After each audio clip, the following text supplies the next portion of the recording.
Салам ардактуу көрүүчүм, алгачкы ирет эфирде Ордо ТВ телеканалында салам айзада ар бириңиздерге салам айтмакчы. Бүгүн өзгөчө толкунданып турам, ичимдеги жылуу жана өзгөчө сезимдер менен бөлүшкүм келет. Анткени биринчи жолу мына ушул долбоорду сиздерге алып чыгып турабыз. Биринчи чыгарылыш сиздердин оюңуздар, пикириңиздер биз үчүн өтө маанилүү. Андыктан сөзсүз көргөндөн кийин комментарий калтырып койгонду унутпаңыздар. Бүгүнкү чыгарылыш даяр, мен даярмын, ар бириңиздерге салам деп айтмакчымын. Salam salam, salam salam, salam ayzada. Көрөрманым, алгачкы кадамдарыбызда бүгүнкү эфирдин кадырман коногу болуп келип турган бүтүндөй кыргыз элинин сүймөнчүлүгү, эми тааныштырууну, наамын айтууну деле кажети жок. Анткени аты бүтүндөй өзү тууралуу айтып берип турат. Бүгүнкү кечебиздин кадырман коногу Мирбек Атабеков. Кош келипсиз. Кубанычтамын. Geliniz, soruyoruz götürüz. Salam ayzada. Ордо ТВ телеканалында салам айзада кечки шоу ар бириңиздерди үйүңүздөрдө мындан кийин бизди ар дайым көрүп туруңуздар деп сунуштап өтөлү. Бүгүнкү кечеде биздин программабызды колдоп коштоп келип калган бир гана Кыргызстандын эмес, Орто Азиянын жылдызы, Кыргыз Республикасынын эмгек сиңирген артисти Мирбек Атабеков. Кош келипсиз. Чоң рахмат, саламатсыздарбы? Жаңы долбоор ачылып жатат. Абдан биз дагы биринчилерден болуп келгенибизге абдан кубанычтабыз. Чакырганыңыздарга чоң рахмат. Байкасам, Мирбек мырзанын интернет желесинде, YouTube'да, телевиденияда өзүнүн соңку учурдагы кененинен берген интервьюсу жок экен.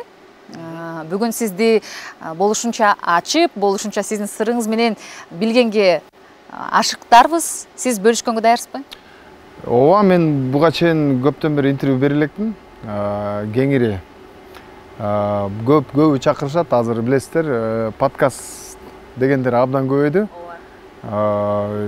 Бирок атайын ушундай бир өзгөчө күнгө өзүмдү топтоп алып келдим. Бүгүн чоң рахмат, чоң рахмат.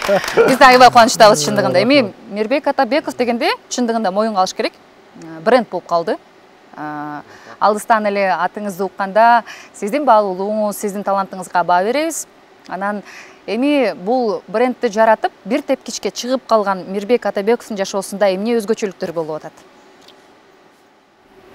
Бул бренд деген нерсени мен болушунча башыман алып салганга аракет кылып келем бүгүнкү күнгө чейин. Ойго дагы киргизгенге мүмкүнчүлүк бербей туруштук жасап келатам. Бирок абдан кыйын. Себеп дегенде баары брендсиң, сен мындайсың деген нерсе бул өсүүгө абдан тоскоол кылат да. Себеп дегенде ага ишенип алсаң, мен чын эле брендкемин десең, мындай адам мындай көп кыялдары да кыскарып калышы мүмкүн, максаттары дагы мен жетиштим деп коюп бул нерселер негизи буну нерсени ойлонуш деградация кылышы мүмкүн дейсизби? Ойлонуш деградация болот, албетте. Буну ойлонуш, бул жөнүндө ошону мындай мен ушундайм деп ичиңен мындай ошону сезип жүрүш бул өзү аябай зыян келтирет да.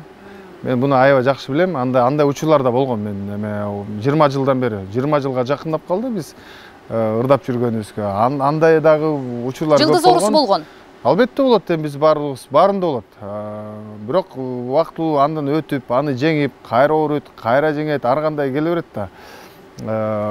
Учурлар, сыноолор дейсизби, кандай айтабыз. Эми болушунча эми ал жөнүндө мындай ойломогонго аракет кылам, ошол. Бирок ойлонбосоңуз деле, кээде ошол нерсени башка алып, моюнга алып туруп, ошондой экен, бирок мен өсүшүм керек деген бир. Жок, албетте, ал бир четинен мындай ойго да алып жүргөн болот. Себеп дегенде бир ортодо өтө дагы өзүңдү дагы мен андай эмесмин деп мындай өзүңдү да түшүргөн болбойт. Түшүрүп, же болбосо орусча айтканда обесценивать. Баалабай мен муну андайга татыктуу эмесмин деп жүрсөң дагы андай иштин жүрүшү да кыйын да. Багыл таразага салып аракет кылып атабыз. Эми бүгүнкү күндө бренд бир четинен мага жардам бергенин себеби, мисалы мен жаңы ырлар чыгарып атсам, мисалы өзүмдүн көңүлүмө жаккан же болбосо элге жаңы мындай ырларды, жаңы жанрда ырларды эксперимент кыла алам да. Себеп дегенде ошол бренд мага иштеп берет. Себеп дегенде мындай көп аудитория болду да, 20 жыл ичинде дагы биздин дагы угармандар өстү. Алар дагы мына 40-тын тамагына келип калды да, мына орточо алгандачы. Өйдө улуу муундар бар, ана жаштар дагы пайда болду да, жаңы поколение да пайда болду. Алар дагы биздин ырларды угуп өскөндөр бар. Анан мисалы 40 жаштагы угарман менен азыр 25 жаштагы угармандын талабы ар түрдүү, эки башка да. Анан мисалы мен азыр жаштарга кандай ырлар тренд болуп атат, кандай ырлар мода болуп атат. Ошондой стилде эксперимент кылып жазсам, мисалы улуу мен байгыл мурдагы биз менен чогуу өскөн поколение бул неле келеси болуп атат, неле болуп атат деп түшүнбөй калышы мүмкүн да. Анан улуу муундарга жазсаң, жаштар угуп алып, бул деген эскирип баратабы, бул деген уже картайып баратабы. Атабеков болбой калыптыр деген сыяктуу. Эски болуп, бул карып баратты дейт мисалычы. Анан биз мындай аракет кылабыз да, бул аябай кыйын негизи. Себеп дегенде моногул учурда ушунча жолду басып өткөндөн кийин анан мындай бардыгын бир нукта кармап туруу дагы кыйын. Бияка да жакканда кылып, же ортону кармап, бирок негизинен эң жаккан нерсеси мен өзүмдүн мындай башка чет музыкасын туурабай, өзүмдүн стилимди мындай жаңы мындай болуп көрбөгөндөй, эл угуп көрбөгөндөй ырларды чыгарганга бул жардам берет да. Анткени деген ар бир ырчынын башында бирөөнү туурайт. Өзүнүн кумирлери болот, ошолорго окшош турат. Анан баягы опыт келип, баары бир өзүңдүн ким экениңе такалат да. Мен киммин? Мен деле брендмин, мен деле өзүмдүн ой пикирим болуш керек. Мен ырчымын, анан мен деген тиякты туурабай, биякты туурабай, мен өзүмкүн бир аракет кылып көрбөйүнбү деп. Анан эл башында түшүнбөйт. Анан дагы клип тартасың, клип менен да кошосуң. Азыр жана интернет дүйнөсүндө да көп мүмкүнчүлүк пайда болду. Илгерки заманда билесиз, бир аз кичине мындай булактар, тармактар, информационный жанагындай мүмкүнчүлүктөрү чектелүү болчу. Теледе гана болчу да, ачыгын айталы. Азыр мисалы мурда деген ыр жазыш деле проблема болчу да. Анткени деген жанында интернет жок. Звуктар деген сатып алчың, жанында клавишалардан кымбат сатып алып, аябай дефицит болчу. Азыр бүт ачык да. Азыр киресиң баары бекер. Анын баарын деген аралаштырып эксперимент кыла берсең болот. Өзүң бренд жок болсо, атың жок болсо, жаңы нерсени чыгарсаң, бул не жөн ырдады деп түшүнбөй калышы мүмкүн. Бул мисалы Атабеков жаңыр жазыптыр деп ошон үчүн угушат да, киришет. Жаңыры кандай болду экен депчи. Анан ошол жагынан бизге аябай мындай азыркы айтканда, сиз айткандай бренд чоң жардам берет. Жардамы көп. Мен айтайын деген, мисалы сиздин учуруңузда бир учурда баягы жаңы эстрадасын, кыргыз эстрадасынын бир мууну башталбадыбы?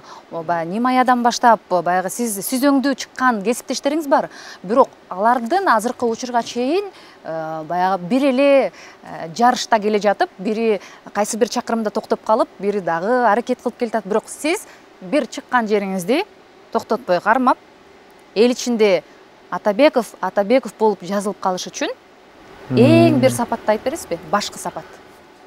Мен билбейм, мен мисалы башка бирөөнүн башкалардын чыгармачылыгына мындай бирөөнү сындоодон алысмын да. Себеп дегенде мен алардын ички дүйнөсүндө, жана орусча айтканда алардын шкурасында мен болгон эмесмин да, ичинде болгон эмесмин. Алардын да балким бир себептери бардыр. Балким да келечекте да мындай дагы бир ачылып кете турган, дагы бир тагдырына жазылган чоң нерселер балким күтүп жататтыр. Айта албайбыз. Анан негизгиси эч кимди карабай, тиги мындай экен, бул тигиндей экен дебей, өзүң эле бир чыгармачылыгың бар, өзүңдүн ички дүйнөң бар, өзүң башка бирөө жинди бул сумасшедший десе деле көңүл бурбай, өзүң ишин кыла бериш керек. Ошол нерсе, мындай ичиңдеги болуп аткан нерсе, мындай ошо чыгармачылыкка көзүң жетип атат, опыт бар, анан адамдар бар, кайсы адамдарга кандай профессионалдар бар, биз эми жалгыз эметпейбиз, анан тил табыш керек тоже. Себеп дегенде жакшы адамдарды чөйрөнү, жана профессионалдарды чогултуп алсаң, эми азыркы заманда эмне жаныңда жүрүш эмес, мисалы Америкадан деле интернет менен жазышып аласың, бир күчтүү бир музыкант чыкса, бир гитара ойноп бер десең, ага жазасың. Google'да эле которуп берет сага. Мога гитара ойноп бересиң, акчаңды төлөп берем дейсиң да. Ага кыргызча Google'дан которосуң, эптеп түшүнсө болду. Ага не обязательно грамотно жазып. Ал деген ойноп берет, акчасын төлөдүң, зато мындай билесиң да. ошол жактан деле профессионал таап алсаң болот. Мындай билиш керек да, бул жерде кимди, кайсы адамдарды колдонуш керек мисалы. Анан жалгыз деле мисалы президент деле өзү умный болуп, анан командасы слабый болуп, жана өкмөт слабый болсо президент эчтеке кыла албайт да. А президенттин эме шыктуулугу бул өзүнө мындай жакшы жанагындай команда ал өзү билиш керек да. Бул деген кыла алабы же кыла албайбы деген. Ошо президенттин бул да негизги бул өзгөчө бир өнөрлөрүнүн бири деп айтсам болот да. Демек, жаныңызда жалгыз баш бул баардыгын чече албайт. Талант менен алыска бара албайсыз. Сизди колдоп турган, сизди ар дайым жаңы нукка бөлөп турган бул команда керек. Команда дегенде кандай? Сен өзүң босс болуп, шеф болуп, анан мону кыл, анан тигини кыл эмес. Дос болуш керек. Бизде деген андай шеф, босс деген жок. Баардыгы өзүнчө кыйын, баардыгы тең шеф. Таланттуу адамдар негизи мисалы өкмөттө иштегендер бири-бирине баш ийет да, мындай ступень кетет да. Ар биринин кызматы бар. А бизде деген мындай карасаң, аранжировщик деле өзүнчө кыйын, ал дагы өзүнүн президент сезет. Текст жазган акыны деле кыйын, бирок кыйындар менен иштеш кыйын. Бирок кыйындарга тил табып, кандай истеп, чайга чакырып, мисалы да, жибитип, ошол дагы мындай мамиле түзө билүү, бул дагы бул чоң эме мындай жардам чоң күч деп айтсам болот да. Мен ойлоп калдым, кээ бир мисалы өнөр инсандары бир учурга жеткенде баягы өзүнүн кандайдыр бир деңгээлде атын жасагандан кийин менин колуман келет экен, мен кыйын экенмин деген сезим алардын чыгармачылыгын бир башка нукка буруп коюшу мүмкүнбү? Жок, албетте мен деле бир пример айтып берейин мындай. Менде мисалы бир 15 жаш кичүү бир иничек бар да. Бирок аранжировка жакшы жазат. Ал деген кечки Бишкек жазган. Аранжировкасынчы. Анан мен көрдүм, талантын байкадым да, анан элестеттиңиз, мен 15 деп элегем, бир 10 жаш кичүү да. Аны барып алып, кандайсың деп кошомат кылып ага, өзүмөн 10 жаш кичүүгөчү. Анткени талантын билип атам да, менден ага анын таланты керек. Ал деген мен мисалы аранжировка жаза албайм, мен ырчымын. Бирок мен билип атам, мен ырымды ошол аранжировка жакшы жазып берет экен.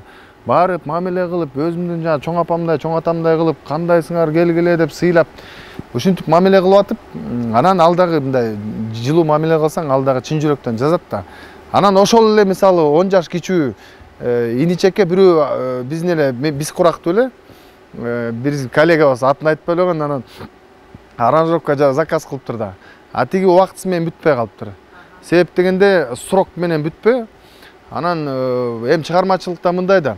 Бизде деген мондай срок менен мону бүт кой деген болбойт. Бул деген эргүүгө байланыштуу. Кээде мындай келбей коет да, мындай жаза албаган токтотуп коесуң, мындай башкасына кетесиң да, кайсынсың мындай. Мисалы 10 чакты, 20 чакты ырды мындай жазып бересиң да. Мо кетпей атсаң, убактысы келет да, башкасына кире бересиң. Ошонусу менен жакшы да. Анан тиги деген жанагы темага өтөлү кайра кечирип коюңуз. Иниңиз. Анан жок, тиги ошол инибизге кечки Бишкек жазган инибизге.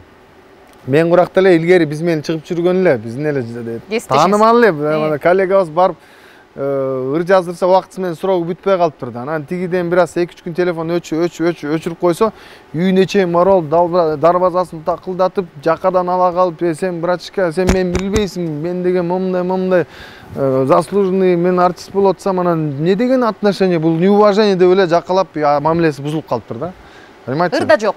Ыр дагы жок. Тигиден да мамиле бузулду. Бул нерселер негизи аябай терс таасир этет да. Ошон үчүн жана айткан себебим, мен бренд, мен заслуженныймын деген нерселер дагы бул көп тоскоолдук кылып коет. Эгер талантты көрүп атсаң, таланты барбы, ага ийилип беришиң керек. Ийилип беришиң керек. Өзүң ким экенин унутуп, аны сыйлап, главный натыйжа да. Анын астында бир адам жазсында сен кыйын болгонун эмне кереги бар? Аны деген жазып берип атса, главный деген элдин астында сонун эме, эл угуп, ырыңды угуп, монтип кол чаап таазим этип атпайбы?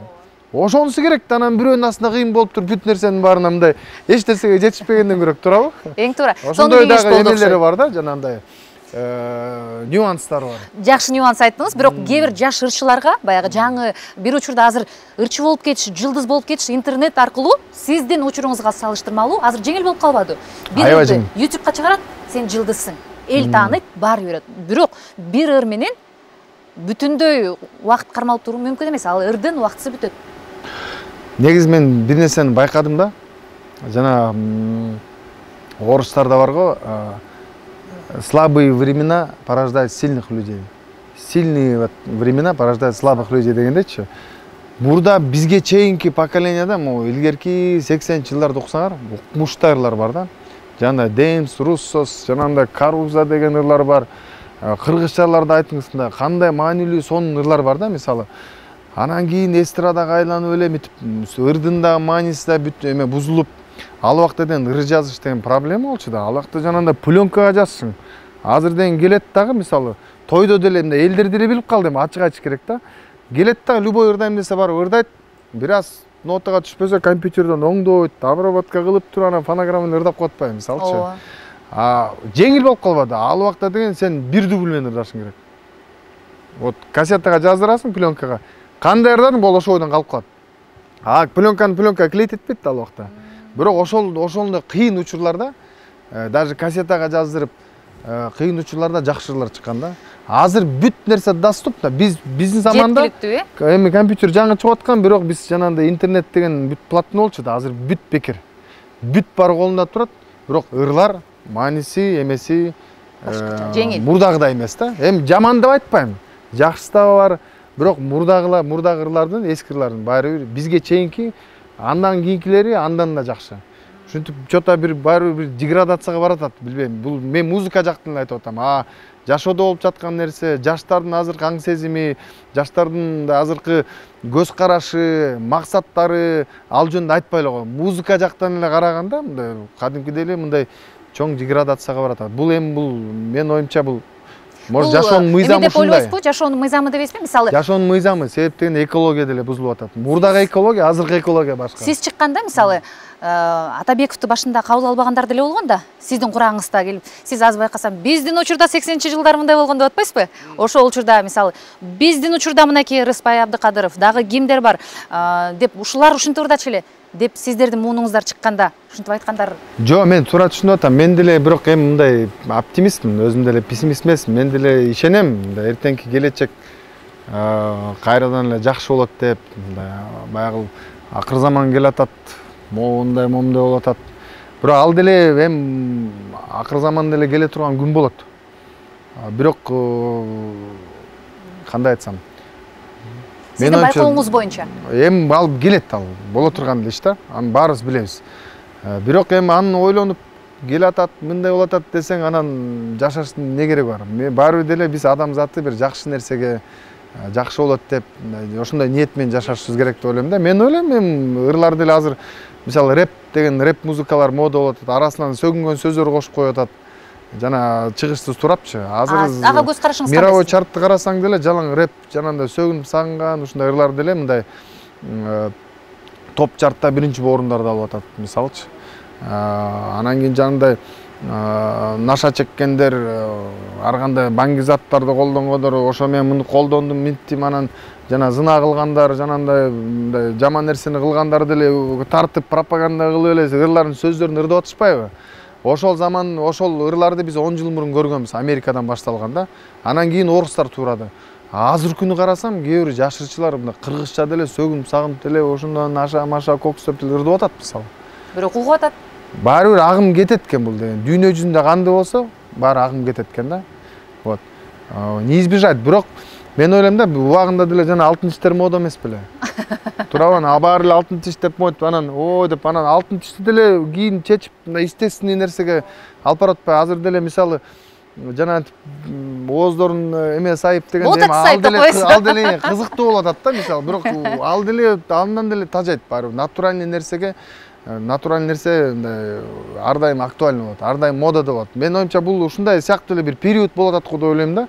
Алтын тиш салганда элечи, бул деле тажайт. Учурдан да өтүп кетишибиз керек. Мындан да тажайт элер. Кайра мындай болот, ушунду бул эме деп. Ушунусу мен кызык деп ойлойм да. Жакшы. Мен ойлойм баары жакшы ырлар деле кайра модага келет деп. Оюңузга кошулалы колчалар болсун. Анан Мирбек мырза, айтып калбадыңызбы баягы биздин учурда депчи? Сиздин учуруңузга кайтып келе турган болсок, ошол учурдагы жаңы баштаган Мирбек Атабековдун форматы бүгүнкү күнгө чейин канча өзгөрүүдөн өттү? Жаңы форматтарбы? Меники ар бир ырда өзгөрүү жараткым келет. Мисалы, бир ыр чыгарсам, мурдагы ырга окшоштургум келбейт да. Анча-мынча окшошуп калган ырлар болот.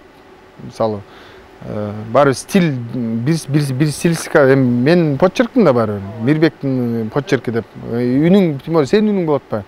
Үндү деле аракет кылам, бирок мурда окшоштуруп башкачараак кырдай берсемби, же мондайынан кыла берсемби депчи. Жа бул кийим модан деле жанагындай стилисттер кийинет го ар түрдүү кылып. Бул деле ушундай ар түрдүү кылгыбыз келет. Эми бирок аны ал жөнүндө ойлонбоптурмун. Анын деле мындай так количествосы жок. Бирок өзгөрүүгө мындай аракет кылып атабыз. Өзгөрүүдөн коркпош керек. Жок, вообще коркпош керек. Чыгармачылыкта өзгөчө. Ну, бардыгы тең мындай өзгөрүп туруш керек. Өзгөрүп туруш керек. Жакшы. Мирбек мырза, жана айтпадыңызбы, эми ыр тармагында, чыгармачылык тармагында мен деградация жүрүүдө деп айта алам, бирок азыркы жаштар жөнүндө айта албайм деп атасыз. Сиз өзү мынакей атасыз, жаңыдан гана окуу мезгили башталды. Анан балдарыңыздын мектепке болгон баягы кийимүүсүн, куралдарын алып берүүгө катышасызбы? Ушул жагына келе турган болсок. Даярдыктар кандай болду? Биздин уулубуз 3 класска келди. Кызым 1 класска барды бүгүн. Бүгүн деп коем да, быйыл. Линейкага катыштык. Ошол азыр мурда балам мектепте окуп башка жакка барчы, кызым башка садикке барчы, кичүү кызым башка жакка барчы дегенде. Үч тарапка алып барчыңыз. Анан 3 тарапка эметип азыр жеңил болуп калды. Уулум 3 класска барып, уулум барган эле мектепке кызым барды. Анан кийин кызымдын энесинин подружкасынын баласы дагы ошол жака барып, өздөрүнчө баягы кичинекей кезинен таанып 1 класста болуп калышты да. Анан ошол жака деген ошо мектептин ичинде садик ачылыптыр да. Анан как раз кызым дагы ошол жака садигине барып калды. Ошону бир жерге апарып калдык. Балдарыңызды сиз алып барасыз өзүңүз? Мен айтам, көбүнчө апасы апарат. Мен мындай чыгармачылыкка байланыштуу көп чет жактарга гастролдоп кетип калышы мүмкүн. Ишке ичинде жүрөт. Кыргыздар билесиз, эми азыр дүйнө жүзүнүн баары кыргыз каптаган. Каяка барбады, Америкасы болобу, Корея болобу, Европа болобу, кыргыздар көп чакырып берет. Бияка жакшылыктар болот, ар кандай чогулуштар болот. Анан кээде болуп калат, эми ачыгын айтыш керек. Кээде деле чарчайсың. Чарчап деле бир эс алгың келет. Убакытта болбой калат. Атабеков да чарчайбы, Эми, конечно, биз эми робот эмеспиз да. Бирок эми болушунча колдон келишинче аракет кылып атабыз. Бирок акыркы айлары аябай активдүү болуп атам. Активдүү болуп, жакшы ата болуп атам. Жакшы ата болуп атасыз. Жакшы ата болуп атам. Азаматсыз. Анан негизи кыз киши атасына жакын болот деп коет го. Сиз кимисине жакынырааксыз? Уулуңузга же кыздарыңызга? Бул мондай период болот экен. Мисалы, мен ортончу кызым төрөлгөндө эле мынтип папа деп жаныман чыкпачы да. Анан азыр ал 1 класска барып, уже мамасына кайра жакын боло баштады да. Мен уулум бала кезде мен кел десем жаныма келип, мама деп эле энелеп турчу да. Мамалап. Апалап деп коем кыргызча. Же тайнелеп деп коем, тамаша. Анан кийин ошентип азыр 8 жаштан өтүп 9га карай мынтип атам деп эле эметип барат да. Мени алып кет, жака апар деп ээрчит кадимкидей. Ага мындай ушундай эме возраст келип калыптыр. Убакыттыкта эркекти мына аталык эме эңсеп калыптыр. Азыр ушундай эмеде, ошон үчүн мен уже акыркы жай бою ошо балам менен көп жүрдүм. Азыр да атайын кружокторго, футболдорго. Съемкага да чогуу келди окшойт, биякта отурат. Азыр футболго барам дейт, мисалы. Ошол жактарга жаздырып, мектептен чыкарда эмелерге, кружокторго алып барып турам. Буларга жакшы жыргалы. Бизде кактагы эме биздин бала кезде кружок эмес түгүл, мектепке деле бардырбай барып поляга иштедечи да. Бирок эми жакшы, Кудайга шүгүр, эми бизге ушундай мүмкүнчүлүктөрдү. Спорт залга дагы барат. Биздин эми ата-энелерге ал убакта кыйын учур болгон. Аябай развал союза дегенде аябай кыйын убакыт болгон. Бирок азыр уулума мен көбүнчө биз албаган, бизге жетпей калган, арманда калып калган, мисалы ата-энелерибизге айтып калабыз, сен бага мынткен жоксуң, тигинткен жокпуз дегенде буларга бергенде аракет кылабыз. Жакында эле мен эме окуп калдым. Бир эме тамашалап жазып коюптур, бир пабликечи. Биз дейт ата-энелерден коркуп өскөнбүз дейт да. Азыр чоңойдук дейт, азыр өзүбүздүн балдарыбыздан коркуп өсөбүз дейт да. Азыр балдарыңыздан да коркосуз. Эмне маанайы жок, баары жакшыбы деп өзү кошомат кылыпчы, ата энелерге кошомат кылып өсүп, азыр балдарыбызга кошомат кылабыз да. Азыр ушундай момун болду окшойт, өзүнүн ой пикирин эркин айткан, каалоолорун эркин айткан, мисалычы, балдарыңызды тарбиялоодо кандай өзгөчөлүктөрдү баса келгилейсиз, мисалы, кайсыл жака көңүл бургула деп айтат элеңиз ата энелерге? Эми мен айта албайм, мен идеалдуу деле өзүм атамын деп айта албайм да. Мен аракет кылып атам эми. Эми мектептен тарбиялат, энеси деле аракет кылып атат. Мен болушунча мындай өзүмдүн пример менен көрсөтүшүм керек. Өзүмдүн алып жүрүм турум менен эми ата деле көп буларга эми айтканда деле эмне үйрөнүп алат өзлөрү эле. Главное, Кудай колдоп эле жүрсүн болду. Эң жакшы. Анан кээде ойлойбуз да, мисалы, жылдыздардын эми Мирбек Атабековдун кол жеткис мына ушундай кыялдары бар болду экен. Анткени жашоодо бардык нерсеңиз эле ордунда тургандай сезилет, же сизде дагы деле жетпей калган кыялдар барбы? Мен оюмча мындай ойлонуп көрдүм да, мындай. Кээде мындай үйдө отура берсеңчи. Мисалы, үйдөн чыкпачы. Ызы чуу балдары менен ызы чуу боло берсеңчи, качкың келет кадимкидечи. Мисалы да. Анан үй бүлөң жок болуп калса, сагынып эле, эчтеке жактырбай эле, мен балдарым сагындым, үй бүлөм сагындым деп кадимкидей эңсеп сагынасың. Анан кийин деген кээде достор менен эс алсам, бир жолуксак жакшы болот. Анан досторуң менен деле көр, 1-2 күн, андан да тажайсың. Анан чыгып бир концерт берсемби дейсиң, гастроль берсемби дейсиң, жанында орозо маалында январь, февралдарда мисалы сезон жок да, жатып каласың да монтип эле жатып каласың да, катымча. Анан айтасың, блин, орозо бүтсүн, мен сразу мен азыр ачка болуп кичине спортко бара албайм, мен орозо бүткөндөн баштап спортзалга барам дейсиң да. Орозо бүткөндөн баштап концерт, ырларын баарын жазып, гастроль кылабыз, всё, спортом будем заниматься, мондай пландар дейсиң да.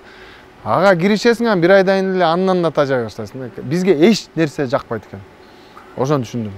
Атабековго эч нерсе жакпайт. Эч нерсе жакпайт, мага деген бардыгы мындай баланс болуш керек, ошондо жагат. Мисалы, мындай бардыгы мындай бүт мындай сүйүү деле мисалы да. Огош бетер сүйүү боло берсе деле андан да тажайсың. Мисалы да, дос десең дос деп андан да тажайсың. Бишип тажабаганда кечке бир тамак жесең тоже тажайсың. Ошондой да. Адамдын табияты го бул өзү. Биздики мындай ошон үчүн айтылганда мындай толук бакыт жок. Толук бакыт жок. Толук бакыт жок, болбойт андай. Бирок ошо толук бактылуу болгонго мындай жакындашка, аракет кылып жашаганга бизде баарыбызда шанс бар. Ал үчүн аракет кылыш керек. Эми жанагындай деле кечке эле мечиттен чыкпай эле даватка барыш керек, тигиш керек деп туруп эле ошол жака кирип алсаң деле андан деле аябай сонун болосуң. Ох деп монтип башкача болуп атам, сонун түштөр кирип атат. Сезип атам дейсиң, мен сонун благой иштер кылып атам дейсиң, маяка жардам бериш керек деп ага да бир образга киресиң, бирок андан да тажап кетесиң да.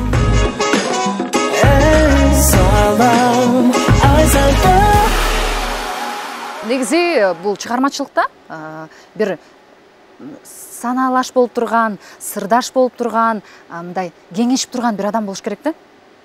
Сиз уга турганчы? Атабеков кимди угат?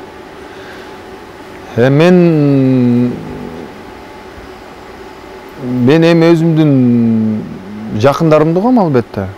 Ата энем, бир туугандарым, үй бүлөм, кээде болот досторум болот, кээде болот иничектер болот. Мен көбүнчө мындай кандай багыт да? Эгерде мындай адамга таасир этет да. Эгерде мен мисалы сизди мисалы руханий жактан бир көйгөй болуп атса жан дүйнөмдө, мен анда деген бир жакшы бир аалымдарга, молдолорго барып, чай берип, чакырып алып туруп, могу кандай, тиги кандай деп мисалы да сүйлөшүп отурам мисалы, устаздар мененчи. Кээде болуп калат менден кичүү деле бир 10 жаш кичүү мисалы. Он айтишник да. Бирок 10 жаш, 20 жаш кичүү да, мисалы 20 жашта бир айтишник болот. Мага деген продвижение керек, мисалы жумушум боюнчачы. Мага совет керек. Жанагындай СММ деген нерселер бар, продвижение дегендер бар. Барам дагы ошондон совет сурайм мен. Ай мону үйрөтүп берчи, могу кандай деп. Эми бул возрастный эме жок да, бияктачы мындай ким кайсы нерсени жакшы билсе, специалист болсо, баары менен кызматташат. Ошолорго барып мен эме сурайм да, сырдашам. Мен мындай болуп калат да, состояние ар кандай, кээде мындай гнев болот да адамдачы, мындай кандай айтсам, мындай эмоция болуп калганда көрүнгүң эле, даже тааныбаган адам келет, бирок могу кандай болсун деп, могу не деген мамиле могу сен айтчы деп деле ошо менен деле сырлашып берем. Ошондой бир привычкам бар, ачык, өзү ачык мүнөзмүн. Мындай эмоцияны контролго ала албай калганда, бирөө менен мисалы бир конфликт болуп кетсе, көчөдө өтүп барып деле бир кирсең деле сүйлөшүп деле ошо менен деле сырлашып деле коюшум мүмкүн да. Вот. Негизи чоң бир мен өзүм ичиме сактаган жаман көрөм. Бир нерсе жакпаса сразу эле тарс эле айтып салам. Бетине эле айтып коесуз. Бетине айтып салам, ачуу болобу, таарынабы, эмне болобу, бирок мындай аны сактап, былгытып коюп, анан бирөөгө барып айтып коюп, анан могу минтти, анан тигинтти деп коюп. Интрига жок. Анан ичиме сактап коюп, мен негизи может ошону үйрөнүшүм керек, возможно, ичиме сактагандычы көп нерсени. Көп нерсени тарс пылчып айтып салам, көп адамдар, мисалы, кээ бирлер таарынып да калышы мүмкүн эле. Бул өзүнүн текебер сезип алып туруп деши да мүмкүн. Бул жылдыз болуп кетипти. Жылдыз болуп кетиши да мүмкүн, бирок мындай келиспештик болуп кеткенде, мындай могу нерсе жакпайт, могу мындай деп кетем да. Бирок мен көбүнчө аракет кылам да, мындай калыс сүйлөгөнгө. Бирок кээде болуп кетет, жан кашайта турган, мындай өзүңдүн мындай табитиңе кыргызчылыкка жатпаган, Кудайга жакпаган мындай нерселер болуп кетет да, мындай мамиледечи. Анан ай деп айтасың, анан монтип туруп мындай деп туруп сени күнөөлөп, анан сени бурчка такап эле, меники туура деп эле мындай ошо голосду повышать этип, анан сени мындай оюңду деген мындай эске албай эле, орто объективный ойду чыгарбай эле, мен эле туура деп туруп анан монтип басынтканда анан кантип жаның кашайбайт да. Мисалы да, ошондой маалдарда мен деле мондон эле тарс эле бетке чаап туруп эле эме ары же бери эле кылып салам да, мисалычы. Бирок эми в принципе андай эме учурлар редко болот да, 5 жылда бир жолу болушу мүмкүн да, ошондойлор болуп турат. Бирок бир дагы адам жок, чтоб мына бирөө менен монтип кетип баратып учурашпай кеткенчи. Мисалы мен деле мына 38ге келдим да, мен деле көп досторум бар, мисалы ар бирөөнөн сурасамчы, ар бирөөнүндө 1-2 1-2 врагы бар да. Даже бир эле чөйрөдө даже учурашпайт. Сизде жокпу? Мен любой менен учурашам. Душманыңыз жокпу? Вообще жок. Бар эми кечирип койгум бар тең. 1-2 болгон жашоомдо, бирок кечирип койгум да. Эмне кылам аны таарынып, ага диши раз дейм, ага наоборот тиленип коем, бата эме намаз окуп туруп, ай муну бир кичине мындай акыл берип. Иши жүрүп кетсин деп. Иши жүрүп кетсин деп эле. Болду, аны зачем ага деп. 100 жыл жашайбыз көп болсо. Көп болсо 100 жыл жашасак и то хорошо. Вот, 100 жыл жашайбыз, анан жакшылыкка алып эле жакшы жашап өтүш керек, жакшы адамдардан болуп. Жакшы сөздөрдү айтыш керек эң башкысы. Мен атак эч кимге эмем жок, мындай кек сактамайм жок. Душманыңыз жок экени жакшы. Азырынча бирок түтүтө көз тип кетпесин да. Эфирден тышкары, Үчүтү айтканда бирөө менен урушуп кетчү эле обычно. Андан спорт темасына кайтып келе турган болсок, айтып калбаңыз, бардык нерсе норма менен болуш керек депчи, чеги менен деп. Соңку учурда сизде өзүңүздү жалгыз эмес, балаңыз, уулуңуз менен чогуу спорт залга барып калдыңыздар? Бошо буюрса, мында азыр футбольный клубтарда жаңы ачылып атыптыр, азыр Барселона деген клуб ачылып атат. Эми билбейм, ошо уулумду жаздыртып, өзүбүз чогуу ойноп, может тенниске апарып, спортко булар алаксып турган жакшы, эми мүмкүнчүлүк болот, эми аябаш керек да. Булар деле мындай бизди ата энебиз тарбиялады, биз дагы биздин милдет кийинки биздин балдарыбызды дагы бизди кандай тарбияласа, андан да жакшы кылып тарбия кылганга биз аракет кылышыбыз керек. Бул милдетибиз биздин. Кечке эле мен кыймын, анан бала деген баары бала башы көзү чара, анан баланы талага өздөрүнөн эме багып алат деп туруп, анан өзүн арбайын согот, атаныкы балага жукпайт деген да кээ бир кыргызда эмелер бар го. Может туура жактыры бардыр, баягы көз тийбесин деп, слишком эрке болуп кетпесин деп, ал жактары да бар. Бирок ченем менен болсо да, бирок кичине мындай кайрмак берип дегенде балык кармаганды үйрөтүп коюшубуз керек да ошол. Анан соңку учурда сизди Казакстанга көп каттап калганыңызды көрүп атабыз. Бир жакшы жаңылык барбы, коллаборация барбы? Коллаборация деле көп деле жок, көп деле каттабайм. 3-4 жолу барып келген болду. Анан акыркы жылы 4 жолу барып келдим. Бирок аякта деген көп эле биз коллаборация кылабыз дейбиз да, анан давай жазабыз деп коюп эле ар бирөө өзүнүн иши менен жүрөт. Мисалы белгилүү ырчылар көп да, биз канча жылдан бери таанышпыз, дос болуп калабыз, биз бияктан сыйлайбыз, алар бизди жактан сыйлайт. Анан давай жазабыз деп эле сөз бойдон эле калып келип 20 жыл өтүп кетти мында карасамчы. Мен деле ырларым 30 чакты ырларым ырдашты. Анан коллегаларым бар, аякта дагы бизди сыйлап, биздин чыгармачылыгыбызды аябай баалаган биздин коллегалар аз эмес. Коллаборация ошо биз Камшат менен бир жолу кылыптырык болгон. Анан ошо жакында жана Кенжебек деген дагы ырдап чыгып атат. СНГге дагы көп ошол айтор мындай жазсак болот. Ошол бир үч жүзүнө аткарыш керек болуп атат да. Аткарышыңызга биз тилектешпиз. Анан плагиат деген нерсе бар го? Ошого кандай карайсыз? Эми мен ырды башка бирөө ырдаш үчүн чыгарасың да. Мисалы илгерки ырчылар деле канча Ала тоо деген ырды, Кыргыз жери деген ырды канча адамдар ырдады да, мисалы. Ошол эле бир эле заманда чыккан ырды мен билем, бир убакта деген бир Ибраим Жунусов агабыз жана балам жан балам деп чыгып атат. Анан ошол эле убакытта эле Динара эжер деп атат да. Анан эл уга берет экен. Ибраим Бекенин жактырганда Ибраим Бекен угат. Анан биякта бул кызганыч мамиле кылбаш керек да. Мен соңку учурда айтканым мурасты казак тилинде угуп калдым да. Ырдай берсин, эмнеси бар экен? Мисалы мен жеке оюмча мурас дегенде мен Кыргызстанды, анан Кыргызстандын жаратылышы, Кыргызстандын маданияты деп элестетет экем. Анан казак тилинде укканда мага чындыгында кызыктай болду. Анан бул кандай айтсам, ал ыр чыкты уже. Ал ырды укты элдер. Ыр мен үчүн эми билбейм, анын мындай эле жандай желек же флаг эмес да бул деген. Же сыйына турган эме каба эмес да, же болбосо кандай мындай бирөөгө өрүп кое турган алтын таш эмес да. Бул жөн ыр. Бул ыр мода, бул заман өтүп кетет болду. Хотят жагабы мурас кыргызча версиясын уга берсин. Хотят казакча версиясын уга берсин. Мен эч кандай ансын жамандыгын көрбөйм. Кызганбайт экенсиз. Ырыңызды жок, ал өткөн нерсе кайтпаш керек. Жаңырлар чыгарбаш керек. Азыр элдин талабын түшүнүү кыйын да. Бирөө мисалы мындай тил менен айтканда манты жегиси келет, бирөө шорпу ичкиси келет, бирөө кукси жегиси келет деген сыяктуу. А бирок Атабековдун чыккан ырларын баары эле хит деп айта беришет го. Баары хит эмес. Баары хит эмес. Мен мисалы Майкл Джексон деле бир 200ге жакын ыры бар. Бирок арасынан катуу чыккан бир 20дай 30 чакта ыр болуптур да. Меники деле Джексон болбосун деле 200 жазып коюптурмун десең. Бирок примерно 200 да, ремикс же эски ырларды переделкалар менен. Бирок жета бир мындай 100% деп айтсам болот. 100% хит болгондордун бир 20 чакты эле. Бирок билгендери бар, чыныгы көрман үчүн 200 ырдын баары тең балким хит болуп калышы мүмкүн да.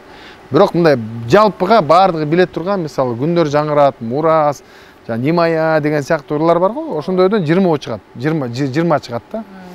20 депчи. Мирбек Атабековдон жаңы сөз 20 деп. Жок, таластык эме болуп кетти, талас эме болуп кетти жана. Диалект болуп кетти, 20. Таласка көп барып турасызбы, талас деп калдыңыз? Айкы барып турабыз эми, колдон келишинче тууган арасында катыштар болот. Ошо барып алып кал сурап туугандарыбыз бар. Колдон келишинче. Ошол. Анан ошо сиздин атаңыз жөнүндө дагы таласта азын-оолак кеп айтылат. Өтө таланттуу инсан болгон. Ошо Мирбек атасын тартты депчи. Аны кактын кыз? Мен уктам. Ооба. Ал өзү 27 жашында эле кайтыш болуп кеткен. Таласта көп иштерди кылыптыр, жанагындай аябай мындай көп өзү бою узун, сулуу чумак киши болчу экен. Жете 1.90. Жо мен барсам эметет, сен энең тарткансың деп мындай. Бар деле мындай улуу мундар особенно мени признавать этпейт. Келсе, жакшыдайсың дейт, бирок атаң баары бир сонун болчу дейт да биздечи. Атаң мындай сүрдүү, аябай мындай чоң да сулуу киши келген да деп айтышат да. Сен да жакшысың эми, бирок атаң деп калат да. Ошол, бирок эми мен сыймыктанам, атам дагы ушинтип, эми бул тагдыр экен, буйрук экен, бешенеге жазылган нерселер да. Бул нерсе боло турган иш экен. Өзү да Ошто дагы институт искусствода окуптур. Кээде тойлордон дагы Оштогу курсташтарым жолугуп калам. Анан бир байкеден сурадым, мен эме айылдын баары атаң сонурдачы аккордеонду созгондой деп кетчи да. Анан мындай да, жөнөкөй элдин слуху башка болот. Музыканттын слуху башка болот. Ооба, профессионал. Анан десе мен атам сонурдайт деп эметип, ой сен биякта каласың деп койчу магачы. Анан жакында бир курсташым жолуктум, тоже музыкант экен. Кандай ырдачы десем, мен жакшы эле ырдачы, любительский, жакшы болчу, бирок сага жетпейт деп койду да, анан деп бир аз приятно болуп калдым дачы. Сет дегенде ушунгө чейин мен басынып келишкен да, мындай. Эми жакшы маанийде айтып атам да, мындай. Атам жакшы ырдайт деп. Атаң барбыр, атаң сонунда деп эле анан кечикелемит деп, мейлем атам экен деп, атаң болгончо сыйлайсың деп. Сыймыктанасың. Жок, мен сыймыктанам негизи, анан бирок баары бир ичиңдеги музыкант катары. Ичиңде музыкалык самолюбие болот да. Любой адамдачы. Аны ачык керек. Эми анткени сен эмгегиңди деле баалап мынтип айтып койсо деле адам жыргайт ичинен. Мен бирок атам үчүн сыймыктанам. Ал менин атам. Анын каны, анын таланты мага өттү. Бирок тиги деген туруп, жакшы ырдачы, үнү жакшы болчу, аккордеон ырдачы, бирок сенчелик профессионалдуу эмес го деп анан миттир анан айттым тиги байкегечи, ал 27-inde каза болуптур. А мен 38-ге келдим. А балким ал 38-ine келгенде менден улчурдамак эле. Мен деле примерно 27-8 жашымда ырдап жүргөн искусстволорум деле мындай ырдаган вокалдарымда как профессионал угам, мындай бир аз слабыйраак да. Могу 20 жыл сахнада жүрүп деле өстүк деп айтсам болот да. Эң сонун анткени мен ушул сиз жөнүндө интервьюларда баягы өзүм таластык болгондуктан, таластык музыканттардан ушинтип угуп калганмын да. Баягы биздин таластык өнөрпоздор жөнүндө сүйлөшүп атканда бизде дегенде эле Мирбек Атабеков анан тиги бу деп ушинтип айтып каласың, анан бирок билесиңерби, Мирбек Атабековдун атасы ушунчалык ырдайт эле. Ал ырдаганда деп. Жок, ал оратор киши болчу экен өзү. Аябай мындай сөздү мындай сөздү тандап сүйлөчү экен ал кишичи. Аябай ошонусу менен көп айылдын баардыгын эме жүрөгүн алып коюптур да. Ошол жүрөгүн алып койгон бир инсандардын бирөөсү жолуккан окшойт. Сизге болсо терең ыраазычылык билдиребиз. Алдыбызда оюн бар сиз менен биргеликте. Ардактуу көрүүчүлөр, кезекти оюнга берели.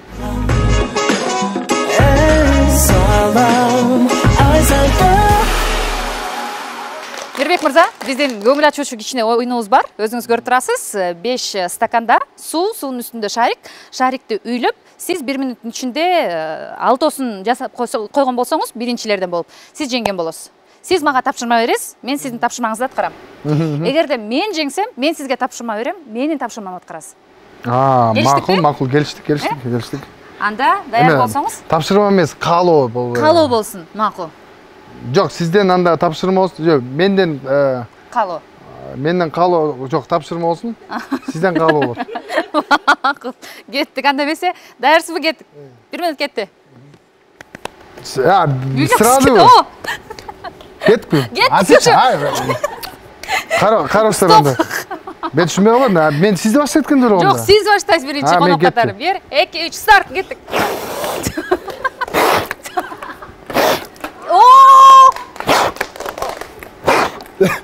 Вактыбыз бар. Ох, блин. Бияка өмөтпөй, бияка чыгып кеттим. Колчолор болсун. Сизде бир шарик бар. Азамансыз, эми кезек менде. Кайра коюп калды. Сиз буга чейин могу оюнду ойнодуңуз беле? Ойногон эмесмин. Мында ойнодуңуз. Анда жакшы. Сиз. Мен кетем, э? Сиз айтып коюңуз. Так, 1, 2, 3, 1 мүнөттө кетти. Ой. Ох ты. Ох ты. Ох ты. Акырын үйлөш керек турбу, э? Ох ты. Көрөк болуп кетти. Шашпа. Жеңип кетти. 23 секунданын ичинде 2 шарик болду. Менин каалоом болсо, биздин үйлөн үлпет тоюска келип бересиз деп койбойбу. Всё. Сүйлөштүк, эфирде, мынакей буюрса жакында. Бирок эме 8 декабрга чейин болот. 8 декабрдан кийин мен той албайм. Эме срок годности 8 декабрга чейин, э? Декабрга. Сүйлөштүк, мынакей эфирде колчолор болсун. Ыраазычылык билдирем. Келип беребиз буюрса.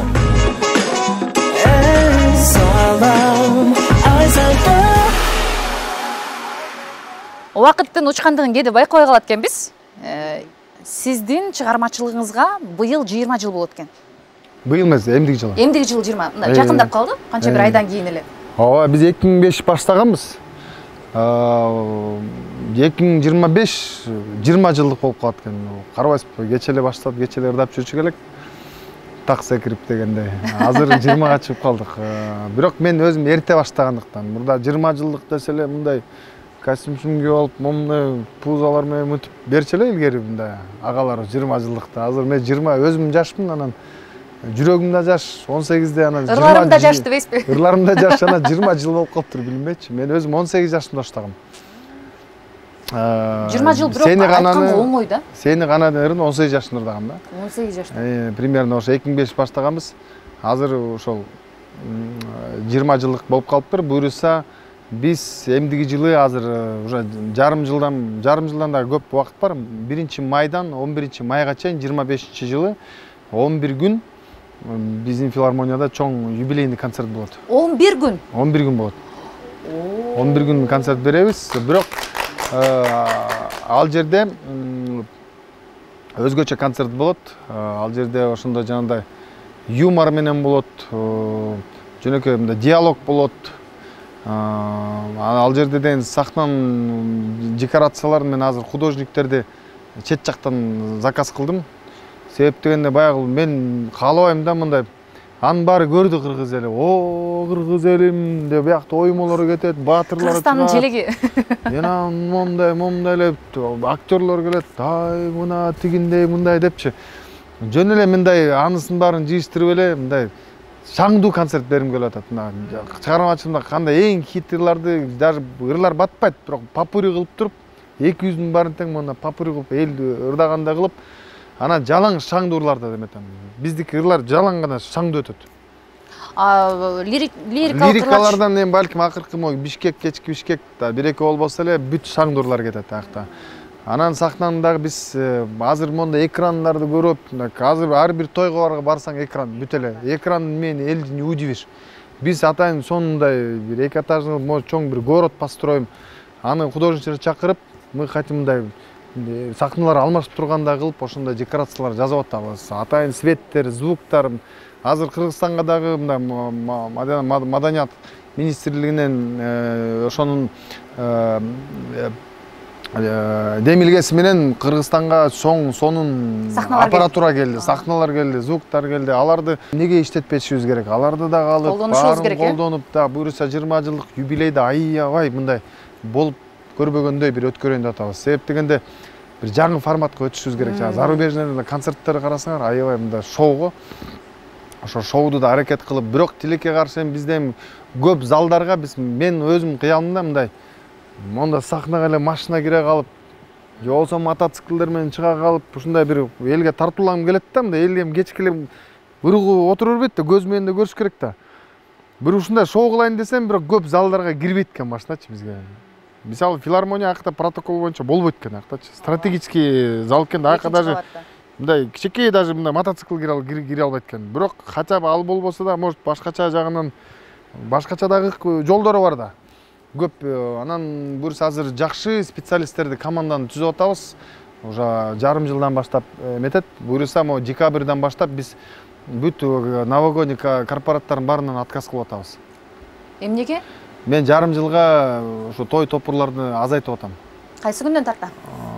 Многул декабрдан баштапчы. Мен эми жок деп айта албайм, бирок азайтабыз. Азайтасыз. Биз жаңы жылдан баштап, декабрдан баштап, июньга чейин жарым жылга биз только гастроль жүрөбүз. Кыргызстанды кыдырасызбы? Буюрса кыдырабыз. Биздики азыр эме болуп атат. Многул январьдын 15-теринде, декабрдын 15-инде биз 8-inde биякта 8-ден бүтүрүп, биздин Азамат Такырбашев агабыздын чыгармачылык кечеси болуп атат. Алма ырлар жана аранжировщик экебиз. Ошону өткөрүлө биз 15-inde Дубайга берип, 22-синде Франкфуртта күтүп атат. 23-ндө декабрда Италияда күтүп атат. Жаңы жыл болуп калат келип. Жаңы жылдайын биз буюрса дагы концерттерге даярданып, анан Алматага биздеги февраль Алматада 12-февральда жок, аренда эмес, Дворец Республики. Ал биздин Дворец спорта сыяктуу. Анан 14-ндө Москвага берейин деп атабыз. Анан Орозо келип калат экен. Орозо келип эле анан биз Кудай буйруса апрель айы Оштон баштайын деп атабыз. Ошко барып бир аз концертти коюп туруп, апрель айы дагы анан 20 жылдык концертибиз юбилейный ошо Оштон башталат. балким кышка маалыраак, может, январь айыдагы могу караколго 2 күн коюшубуз мүмкүн. Кыргызстанга да биз аракет кылабыз. Жок дегенде айылга баарына барганга жетишпей калабыз. Ачыгын айталы, бирок область центрлерге койсок деле, мисалы каалаган киши, мисалы айылда жашаса деле көп болсо 1 сааттык эле жол, 1,5 сааттык жол. Эми эгерде уккусу келгендер келип алат. Атабековду сүйгөндөр айылдан дагы келет. Биз областный центрге да коебуз, ушу буюрса жарым жылга чоң гастроль коюп атабыз, 20 жылдык концерт. Даярдык абдан күчтүү, зор, мощный болот деп коесуңбу. Жакшы болот. Жарнамайба жакшы кетти, чындыгында. Эми билеттердин баасына келеличи. Билеттин баасы 11 күн болгондуктан биз баардыгына доступный кылып атабыз. Жеткиликтүү болот. Биз мисалы азыр деген мындай таанымал эмес эле бир ырчылар, мен филармониядан сурасам, бер жагы 2000 сомдон коюшат экен. Биз 1000 сомдук билеттерди дагы мындай эметебиз. 1000 сомдук билеттерди да кылабыз. Астыңкысын 5000 сомго акчасы көппү дегендер 5000 сомдукта кылабыз. Бирок практика көрсөтүп атат, кыргыздын баары эле астына отургусу келет, баары эле блатной болгусу келет да. Биз мисалы арзан кылабыз, минтебиз, бирок баарын биринчи билетти алгандар бүт астыңкы кымбат болгонуна карабай алат да. Биз ушундай жаныңыздан көргүсү келет. Биз кыргыздар биринчи атаман болгону жакшы көрөт экенбиз. Мен кыймын деген жакшы көрөт экенбиз. Жок, кыйындар астыңкысын алышат. Кому доступно мындай акча жагынан талаш тартыш болсо, аякка дагы мисалы мугалимдер бар, башкача студенттер бар. Аларга да доступный кылып, чыгылып бааны дагы баарына мындай жеткиликтүү кылганга аракет кылабыз. Бирок концерттин аягында же болбосо концертке жакындап калганда билеттер кымбатташы мүмкүн. Себеп деген билет азайган сайын спрос көбөйөт. Бул дүйнө жүзүндө бул практикада боло турган, болуп келаткан иш. Ошондуктан жарнама чыкканда сразу билеттерди сатып алгыла. Концерт келгенде концерт жакында кайра сатасыңар. 2 кымбат дейсиң. Бизнес жасайбыз дебейсизби? Бизнес жасайбыз дейсиң. Мирбек мырза, сизге чоң рахмат. Бизнес жасагандар да бар, кечиресиздер. Концерт кезинде алып атат дагы жана перекупщиктер. Жакындаганда 3 эсе кымбат сатышат. Ушундайлар да бар. Ооба, кыздар жөнө турбайбыз, көбүнчө студенттер. Ошон үчүн ошондой эми перекупщиктерге дагы эми алар да эшитип алсын, бирок аларга жол бербей көбүнчө ошон үчүн заранее чыкканда арзаныраак болгондо заранее алып алыңыздар. Ошо биздин көрөрмандарга кайрылуу да. Эскертүү дебейсизби? Мирбек мырза, чоң рахмат. Эми сиздин графигиңизди билебиз. Ошол графиктен бизге убакыт бөлүп келип бергендиңиз үчүн терең ыраазычылык билдиребиз. Рахмат. 20 жыл кут болсун. Айтканыма оңой, бирок 20 жыл ичинде Атабеков болуп кармалып калуу бир тепкичте туруу айтылат экен го, ийгиликке жетүү оңой болушу мүмкүн, бирок бир деңгээлде кармалып калуу бул кыйын депчи. Ушул нукта улана берсин. Чыгармачылыгыңызда 50 жылдыгыңызды, 60 жылдыгыңызды бериңиз. Буйруса. Сизге соңку сөз болсун, каалоо тилек болсун көрөрмандарга. Куттуктайм, баарыңыздарга жакшы маанайм. Элибизде тынччылык болсун. Эң негизгиси ар дайым мындай эми жакшы маанайда өзүң шүгүр келтирип, баарына ыраазы болуу, ал өтө кыйын да. Эч кимге таарынбай мындай. Мен сонун бактылуумун деп деле жашаш кыйын. Бул деле биздин өзүбүздүн оюбуздагы айлана болгон мамилебиз, бүт баары бул биздин жаратылыш кандай болсо ошондой да ички дүйнөбүз дагы. Кээде жамгыр жаап турат, кээде кар жаап турат. Өзгөчө Кыргызстанда. Балким жана жайда жанагындай океан четинде жашаган адамдарды карасаңар, жылмай эле жүрүшөт го, жана филиппинсктердичи. Бизде карасаң кээде кабагым бүркүт, кээде карасаң мындай сонундай жайдары дегендей. Эми ар кандай болуп турат, кандай гана бир аба ырайы өзгөрбөсө дагы мындай баарыңыздарга күч кубат. Рахмат. Мирбек мырзага кол чабуулар болсун. Ардактуу теле көрүүчүм, ардактуу көрөрманым, бүгүнкү интервьюну соңуна чейин көргөн болсоңуздар, ушул мүнөттөргө көргөн болсоңуздар, анда мен сиздерге терең ыраазычылык билдирем. Алгачкы ирет биз программабызды сиздерге тартуулап жатабыз. Кечки Айзададан салам. Салам Айзада бүгүнкү чыгарылышын жыйынтыктайт. Эмки жумада көрүшкөнгө чейин аман туруңуздар. Салам, салам. Салам Айзада.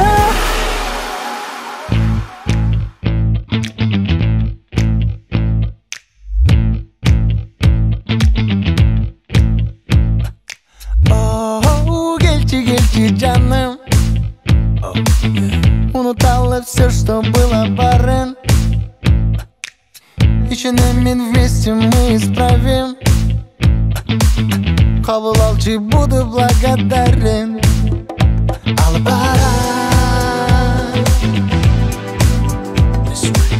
жетелеп сени кыялыңа ибабална кайыктай сызып бактыңа. Let's go моя жаным, я твой буду жаным. Let's go моя жаным, я твой буду жаным. I want you, love you, baby. Мен сені сүйгім келді. Айтқаным чын, my baby. Я не встречал сендейді. Oh, отбросим все сомнения. Erkeleçim, my lady.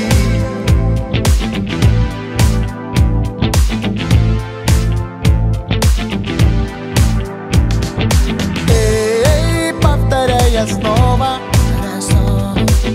читыңа той бой не так кайфово. Эмне десең бары сага оба. Айтканымдын бары всё хитово. Албара жетелеп сени кыялыңа ибабална кайыктай сызып бактыңа. Let's go моя жаным, я твой буду жаным. Let's go моя жаным, я твой буду жаным. I want you, love you, baby. Мен сени сүйгüm келди. Айтқаным чын, my baby. Я не встречал сендейді. Oh, отбросим все сомнения. I want you, love